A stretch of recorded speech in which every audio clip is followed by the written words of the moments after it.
سرتون بگیرم، دلت بسوزه به حالم، برگردی پیشه.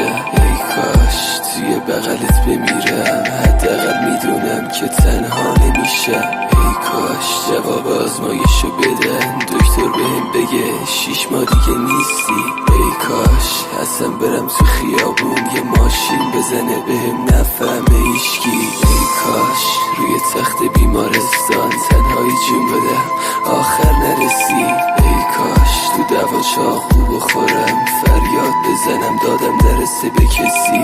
ای کاش نفرین مادرم میگرفت، شب میخوابیدم صبح بیدار نمیشدم. ای کاش هیچ وقت تو رو نمیدیدم، ای کاش هیچ وقت عاشق نمیشدم.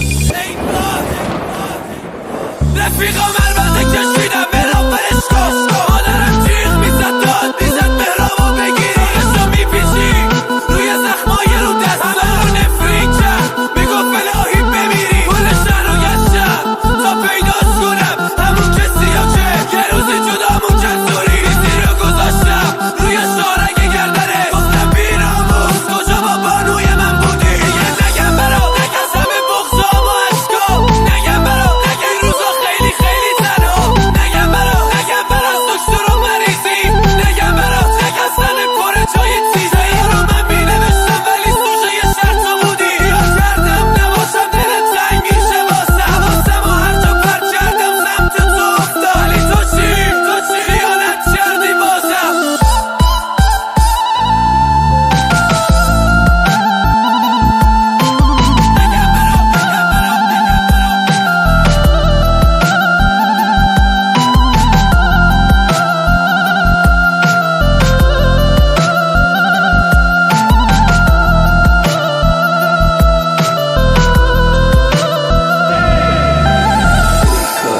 یه شب عکسات رو بروم، سیگار توی دستم قلبم واسه. ای کاش یه شب تو خواب ببینم که خیانتت بهم دروغ ترین راسته. ای کاش یه روز برم دریا، ای کاش همونجا غرقشم بمیرم. ای کاش اونا که قلبمو شکستن بعد مرگم عذاب وجدان بگیرن. ای کاش یه روز زلزله بیاد همه چی خراب شه رو سرم. ای کاش اصلا جنگ برم شهید شم، روی قبرم بنویسن مدافع حرم. ای کاش هیچ وقت ضربه نمیخوردم از مردم، خسته نمیشدم.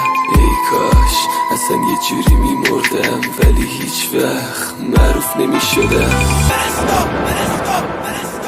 نفرینه کرد اون که به عشقت افتاد تو الواتی، یه با من چرا داخل پلر سلواتی. همه منی شبا فقط کاغذ خودکاره، رام از این دنیا خنده یه دنیا طلب کاره. انقدر بغزه تو گلومون که پاره شدن جرح، شبا هر روز هرچی تو خونه است و میشکرم. من که دیوونه بودم تو دیوونه تر کردی، یه قدر بده بکشم تو دوباره برگردی. اگه خواستم بمونی به فکر آبروم بودم، همه میگن مهراب مغرور نبابا. اصلا بس این داستانو نی، من نردبون کردم خودم و تا تو بریم بالا. اما بلند میکنم میخوام دنیا هم بیا، قلبم درد میکنه دلم مادرم و میخوام. میرم یه جای دور تا دست هیچکی بهم نرسه، توی خستگی صدا مهراب آخرین وارثه. بانو با افتخار مهراب خسته صدا. آژاک رکورد.